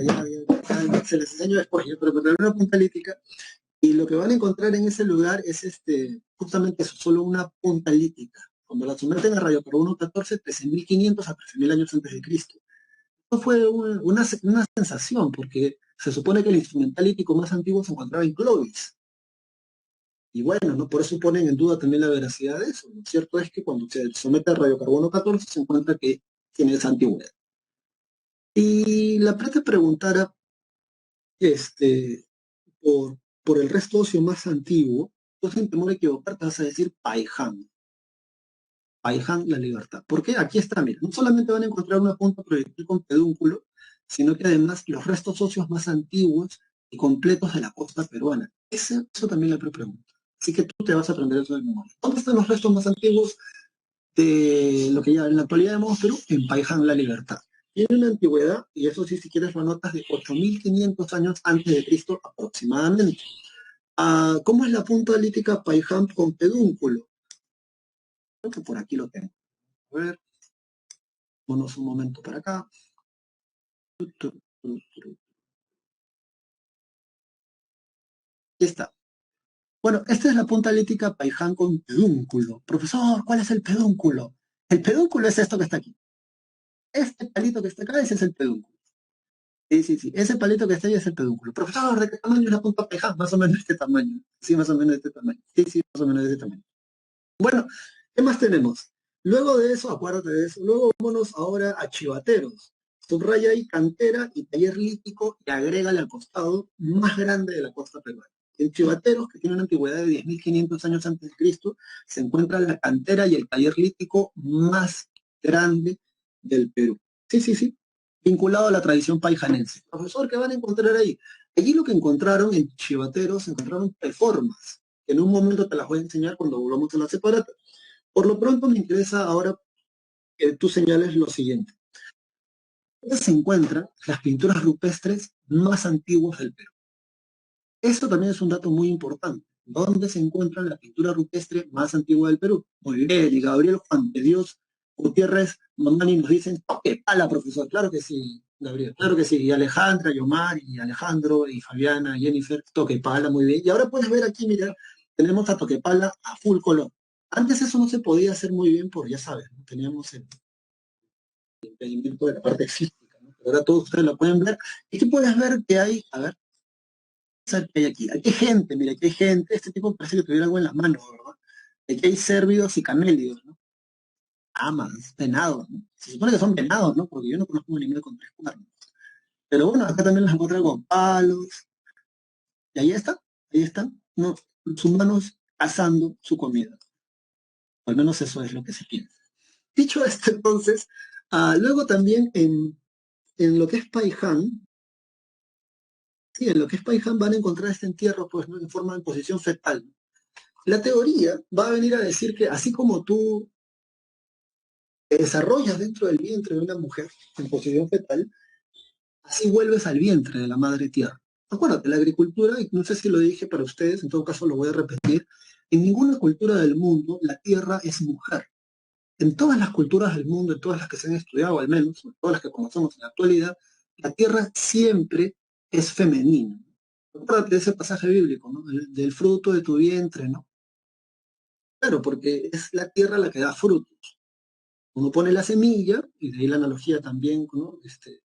Una reproducción de los mamíferos, pones la semilla, y de eso sale un fruto. Entonces, esta forma de enterrar a los muertos la vamos a tener posición fetal y hasta la llegada, hasta los incas, la vamos a tener posición fetal. Bueno, dicho esto, la última es la Auricocha huánuco. Porque Pala, por cierto, tiene una antigüedad de 9000 a.C. La Auricocha huánuco tiene de 7500. Porque es interesante, Paiján, costa, restos más antiguos del Perú, pero se ubican en la costa y los más completos. En cambio, en Huánuco, eso es sierra, y se encuentran los restos incompletos humanos más antiguos de la sierra. Los más antiguos que los de la Auricocha son los de Paiján. Por eso es importante. Perdón, no te voy a olvidar. Bueno, dicho esto, se encuentran aquí en la cueva de Chaclarraga, así se llama la cueva de Chaclarraga. Van a encontrar pinturas rupestres y también hay restos óseos, así hay como puntas líticas. Bueno, vamos a ver qué hay acá. ¿Hay algo? Ajá, sí, sí, sí, aquí tenemos esto. Vamos a poner aquí. Bueno, este es el resumen de lo que ya les estaba viviendo decir, ¿no? Y además aquí han tenido el trabajo de señalar, ¿no? Los lugares específicos, creo, ¿no? Bueno, Ayacucho queda definitivamente un poquito más acá, pero ya, bueno, además ha hecho el intento. Ese es el modelo que nos ha dado a nosotros la prepa para poder hacer la clase de ahora. Ya saben cómo. Vámonos ahora, este es el arquetipo inferior. Vámonos para acá. Vamos a otra diapositiva.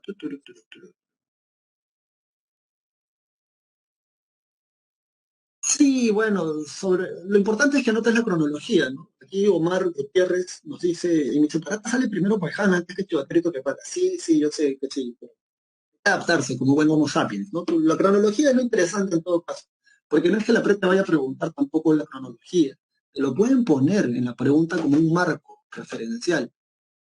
Lo importante es que tú sepas, ya sabes, instrumento lítico más antiguo del Perú, dónde se encuentra el resto óseo más antiguo del Perú, dónde se encuentra el más antiguo de la sierra, eh, la pintura rupestre más antigua, ¿no? Esas cosas se pueden preguntar. Ah, ya, y acá tenemos, sí, esto es lo que van a encontrar en la cantera,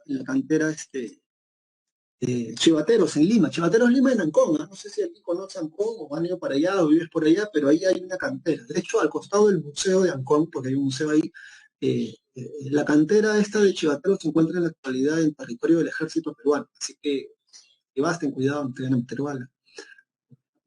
Porque está prohibido. Pero esto es lo que van a encontrar. Mira acá.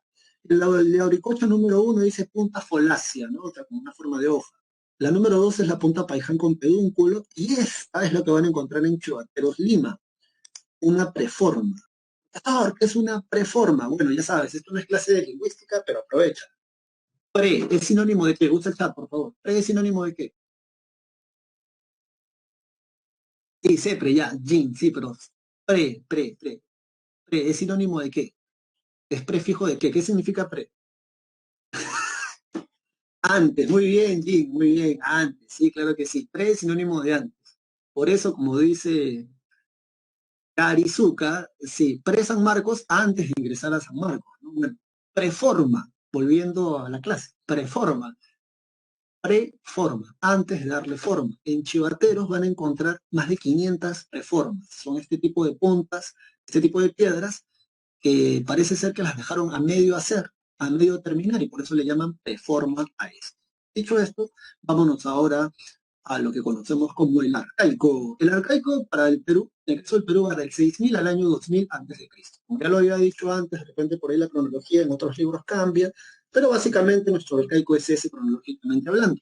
El arcaico se divide en dos partes, arcaico inferior y arcaico superior. Acuérdate lo que ya te había dicho antes. El arcaico inferior tiene características similares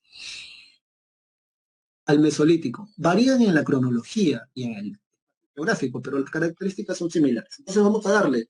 A ver, dice, aquí es donde se da la vida aldeana, o la vida de aldea, ¿no? Sí, vida aldeana, ya subraya eso. Se originaron al incrementarse la temperatura, entonces aquí la cosa está caliente, ¿sí? Durante el Holoceno, a diferencia del Mesolítico, que es época de tránsito, acá no, acá ya es Holoceno, se desarrollaron los campamentos al aire libre, ¿sí? Y se da la vida en aldeas. Características climáticas, vamos a verlas por acá, vamos a subir esto un poco más. Y a ver, ya. Periodo climático dice, se desarrolló en el Holoceno durante el óptimo climático del Holoceno, no te vayas a confundir con la teoría que vimos en el poblamiento americano, de medio lluvioso y cálido, muy parecido al actual. En sociedad se organizan en aldeas con un jefe, ya, vaya eso. Luego, ¿qué tenemos? Las migraciones son estacionales. Esto lo han preguntado 3 veces en la previa, profesor, migración estacional. Mira, yo no sé tú, no es donde nosotros. Hay alguien que nos sigue desde la selva o desde Piura, saludos para allá, toda la gente del norte o de la selva peruana, pero al menos aquí en Lima y sus inmediaciones hace frío en esta época del año. Entonces, ¿por qué dice migración estacional? Un poco de sentido común. Si está haciendo frío en esta zona, compadre, y no aguantas mucho el frío, lo lógico es que te vayas a la sierra, porque en la sierra justamente, la gente que si hay alguien de la sierra peruana y nos está siguiendo ahora en esta transmisión en vivo, la sierra en la actualidad tiene el clima más bonito, justamente se da en estos meses, en la sierra. Las flores florecen, ¿no? Se está recogiendo todo lo que se ha sembrado a principios de año, más o menos. Entonces es un clima muy bonito, muy, muy cálido, en la sierra. Y por eso le llaman un clima estacional. Cuando casi invierno, la gente migra a la sierra, y cuando la sierra llega la época de lluvia, que va a ser de aquí a unos 4 o 5 meses más adelante, la gente viene a la costa, ¿no? Entonces es una migración estacional, ¿bien? En función de las estaciones del año. Va a preguntar la prensa. Bueno, y por esa razón también se dice que tienen una vida semi-sedentaria. Así como en el Mesolítico, donde ya no son nómades, pero tampoco son sedentarios, en el arcaico inferior peruano son seminómades. ¿Y por qué son seminómades? Por la misma razón que en el Mesolítico. Vamos a verlo acá. A ver, su economía. Tienen una economía de recolección selectiva y tienen horticultura. Ya sabes, agricultura incipiente, agricultura para damis, agricultura amateur, agricultura para calichines. Aquí está, agricultura incipiente. Y también tienen una casa selectiva, que va a dar, que posteriormente va a producir la domesticación del pastoreo. Hablamos de aldeas, ¿verdad? Bueno, esta es una aldea propia del arcaico inferior. Se supone que tiene huesos de ballena, ¿eh? En el interior huesos de ballena, no sé quién la costa. Esta es una aldea típica de Chilca. Sí, ahí dice, ahí, en la imagen una típica aldea del estilo Chilca, planta circular y techo cónico con materiales utilizados de madera, cubierta vegetal, huesos de ballena. Además eran semisubterráneos, sí, sí, estaban un poquito por debajo, ¿no? Del nivel del mar. Luego, vámonos ahora a los sitios principales. Cazadores superiores, eso es. A ver, Gary nos pregunta, ¿cuáles eran los cazadores superiores, profesor? Eso de los cazadores superiores y cazadores inferiores tiene que ver con el final, por así decirlo, de los 4 temas de las teorías del poblamiento americano. Lo que sucede es que, según Alex Herlica, no hay mucho tiempo, pero vamos a dar nuestro tiempo para esto. Según Alex Herlica, hay 2 olas migratorias durante el Paleolítico superior. Vienen de Asia a América. La primera ola migratoria vendrían a ser los cazadores inferiores. Eh, Ellos se caracterizan porque su instrumental lítico es más tosco y además porque ellos cazan en la megafauna, milodontes, megaterios, etcétera.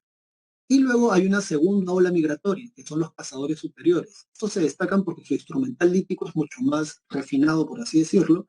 Ellos ya no cazan en la megafauna, ellos ya más bien entran en lo que sería el Holoceno.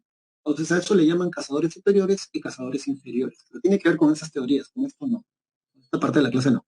Y vamos a seguir. En tu separate, entonces, vámonos a Nanchoc. Si la pre te preguntara, ¿cuál es el lugar con la evidencia más antigua de inicio de la domesticación de plantas? Tú sin temor a equivocarte, vas a decir Nanchoc. ¿Bien? Nanchoc. Es evidencia más temprana de horticultura. ¿Bien? Entonces Nanchoc en Cajamarca. Anota por ahí la cronología, de 8.300 a 8.000 años antes de Cristo. Antes, cuando era estudiante de pre, así como tú, era guitarrero, el lugar más antiguo. Solo que descubrieron el choque y mostraron a guitarrero. Ojo que dice guitarrero fase 2, porque la fase uno pertenece al lítico. Así que no, esta es la fase 2, arcaico inferior.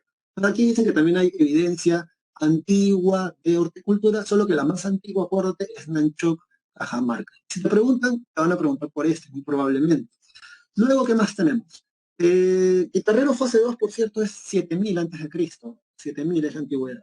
Vámonos ahora a Santo Domingo de Paracas. Bueno, Santo Domingo de Paracas es un golazo para cualquier arqueólogo peruano o extranjero, porque aquí encuentran de todo.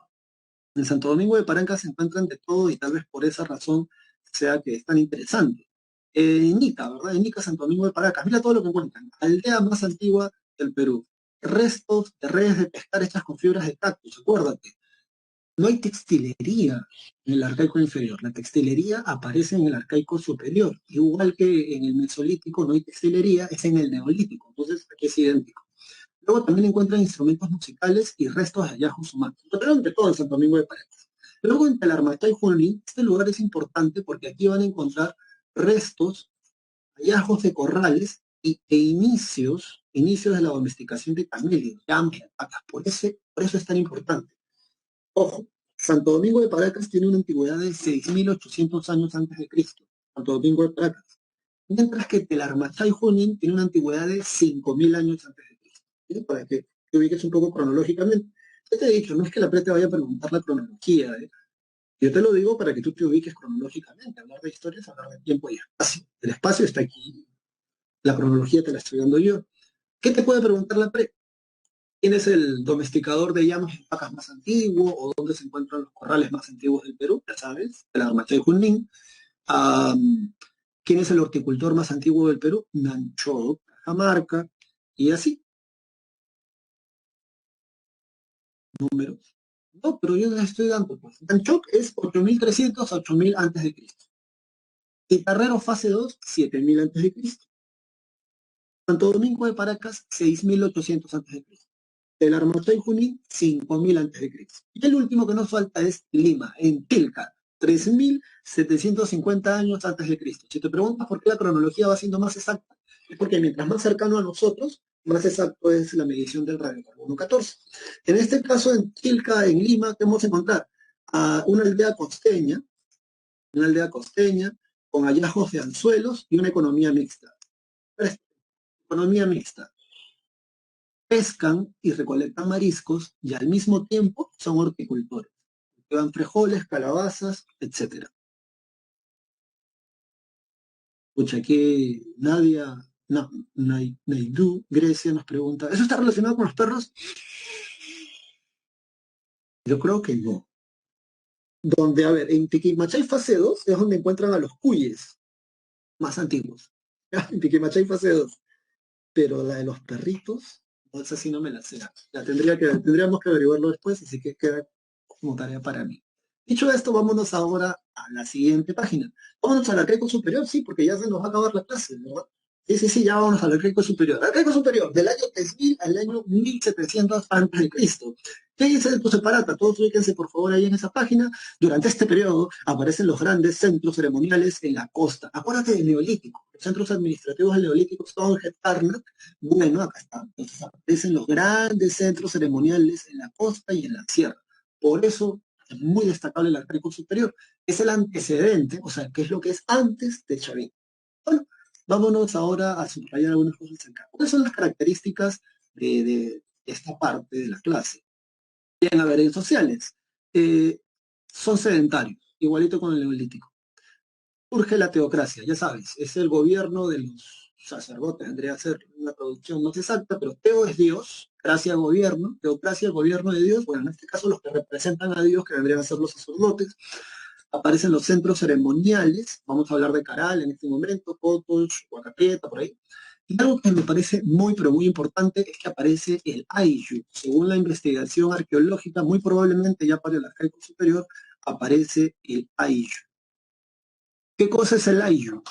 Una familia extensa, unidas por un vínculo consanguíneo, por un antepasado común en el mundo andino. Cuando yo digo familia extensa, no te imagines, en mi caso o en tu caso, ¿verdad? Tu papá, tu mamá, tu tío, tu abuelo, tu cuñado, tu sobrino, tu cuñada, tu nuera, o sea, 9, 14, 15 puntas viviendo en una sola casa. No, no, no. El ayllu en el mundo andino son más de 60, más de 100 personas. Eso es la familia extensa. Obviamente los ayllus más poderosos son aquellos que tengan más gente. ¿Y por qué necesitan más gente? Porque como creo haberles mencionado la semana pasada, y si no lo hice, lo hago ahora, a diferencia del mundo de Asia o de Europa, donde hay animales de carga, escucha bien, no te pierdas, los animales de carga, buey, toro, res, caballo, mula, burros, sirven para poder arrastrar gran peso. El arado lo unen a ese animal de carga y aunque tú no lo creas, un arado, un animal de carga y una persona, en la agricultura pueden hacer el trabajo de 6 a 8 personas. Pero en el mundo andino no hay animales de carga, tampoco hay arado. No hay un animal al cual poderle meter el arado, ¿no? O sea, engarzarle el arado para que pueda arar la tierra. Entonces, algo muy interesante es que todas las armas del mundo andino son armas principalmente para noquear al enemigo, para dejarte desmayado, tirado en el suelo, no para matar. Armas de guerra me refiero. ¿Por qué? Porque en el mundo andino cada persona cuenta. Cada persona cuenta, tú no te puedes dar el lujo de esclavizar a esas personas como sí lo hacen en los imperios de Asia o de Europa.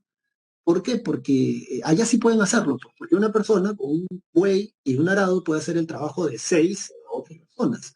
En el mundo andino, cada persona cuenta. Y por esa razón, parece ser, entre otras explicaciones, también se explica por qué son tantas personas, por cada familia, por cada ayllu.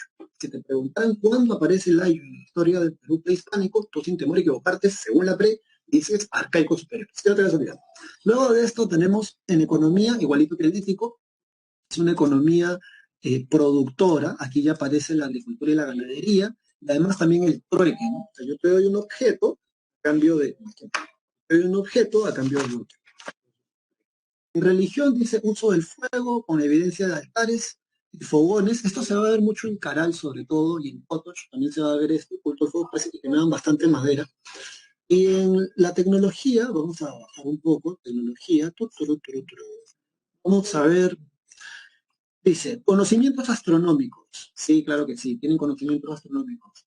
No sé si lo dije la semana pasada, pero te lo digo ahora. ¿Por qué es importante esto de los conocimientos astronómicos? Para la agricultura. Verano, primavera, verano, otoño, invierno. ¿Por qué es importante esto? Porque así tú sabes cuándo vas a cosechar y cuándo vas a sembrar, cuándo vas a cultivar, cuándo vas a hacer el barbecho, cuándo vas a hacer la remoción de la tierra. Es muy importante esto. En la actualidad, como les decía, cualquier persona con su celular puede saber la fecha, ¿verdad? En qué mes estamos del año. Pero en esos años es muy poca la gente que conserva ese conocimiento. Casi siempre son los sacerdotes los que tienen ese conocimiento. Por eso los sacerdotes comienzan a organizar la vida de la población alrededor de estos centros ceremoniales. Son centros administrativos religiosos. Ellos son los que saben cuándo sembrar, cuándo cosechar, cómo curar al animal, cómo hacer las construcciones. Son ellos. El conocimiento es poder. Como les esto hay dos tradiciones también aquí, la tradición arquitectónica de la costa y la tradición arquitectónica de la sierra. Características de la tradición arquitectónica de la costa, dice, son recintos con fogones para incinerar ofrendas, plazas circulares hundidas, terrazas escalonadas y pirámides truncas. En la tradición arquitectónica de la sierra, dice, son recintos rectangulares, construcciones de 2 niveles, fogones con ductos de ventilación. El caso más interesante es Cotochmito, que es el más antiguo, por así decirlo, ya Cotochmito. Algo que también suelo decir en clases es que casi siempre, y digo casi siempre, ojo, escucha bien, casi siempre, los principales templos ceremoniales en la costa se construyen con adobe, ya que es el material que más abunda. En cambio, en la sierra, los centros ceremoniales, casi, los centros ceremoniales en realidad se construyen con piedra. Esto por dos razones. La primera, en la costa no llueve mucho, salvo que haya fenómeno del niño. Y un material que abunda en la costa es barro, hacen adobes, un centro ceremonial. En cambio, en la sierra llueve bastante. Así que en la sierra hacen los templos ceremoniales con piedra, que además es un material que abunda. Esas son las razones.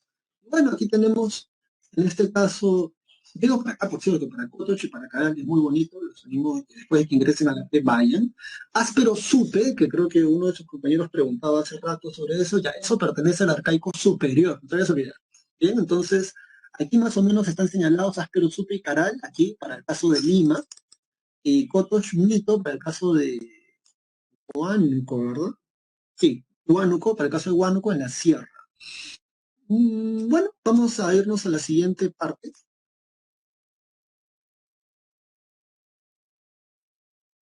Gatito.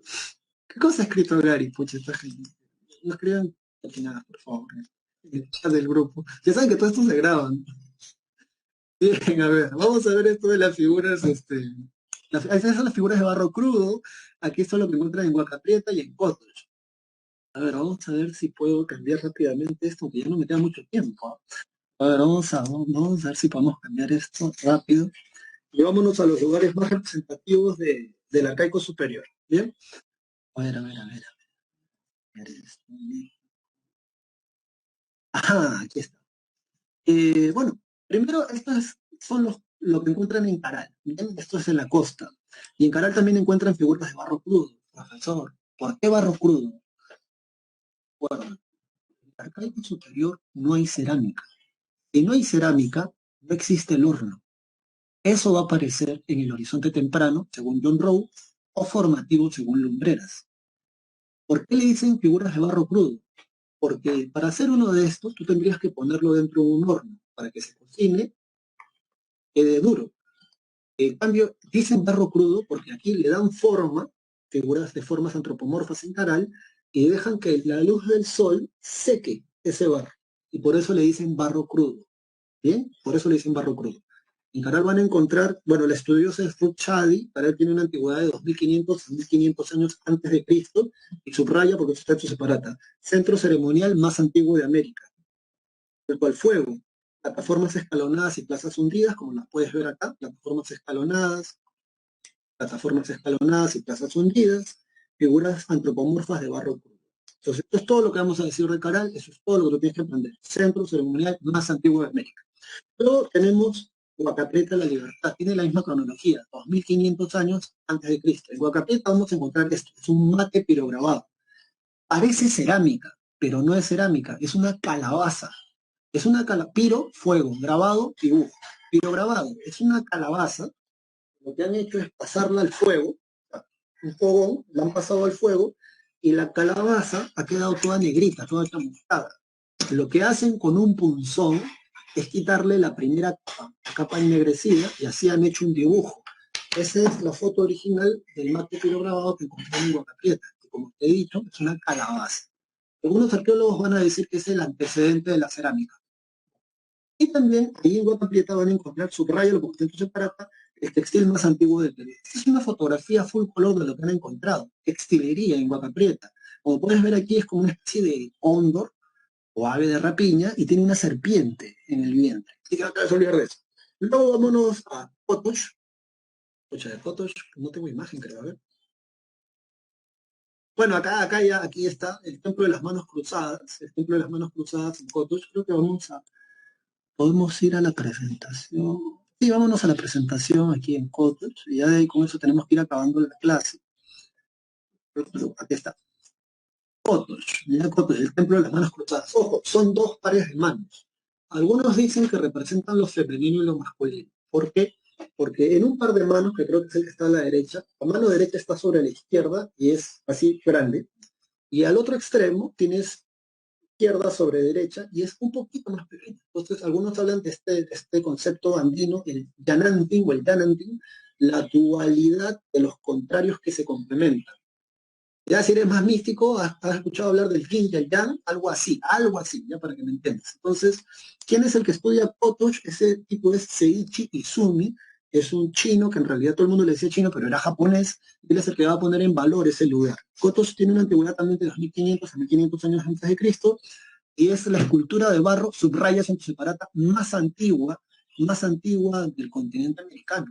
Luego tenemos Asperosupe, que ahí es donde están la huaca de los ídolos, o figuras antropomorfas de barro crudo, y la huaca de los sacrificios, o sacrificios humanos.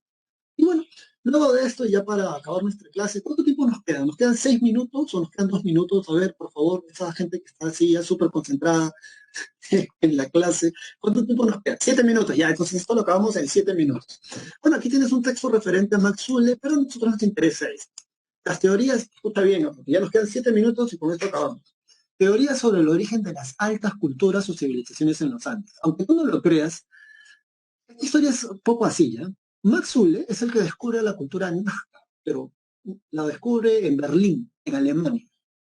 Cuando Max Zule llega al Perú, esa historia te la voy a contar a detalle más adelante, cuando él llega al Perú, él se pone a investigar en Ancón, se pone a investigar en la costa sur, y él descubre cosas muy interesantes. Dicen que él va a darle inicio a la carrera de arqueología profesionalmente hablando en el Perú, y luego conoce a Tello.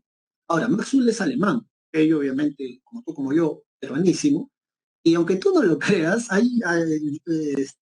Max Zule le decía a Tello, porque Tello era una persona muy inteligente, Tello es graduado en medicina.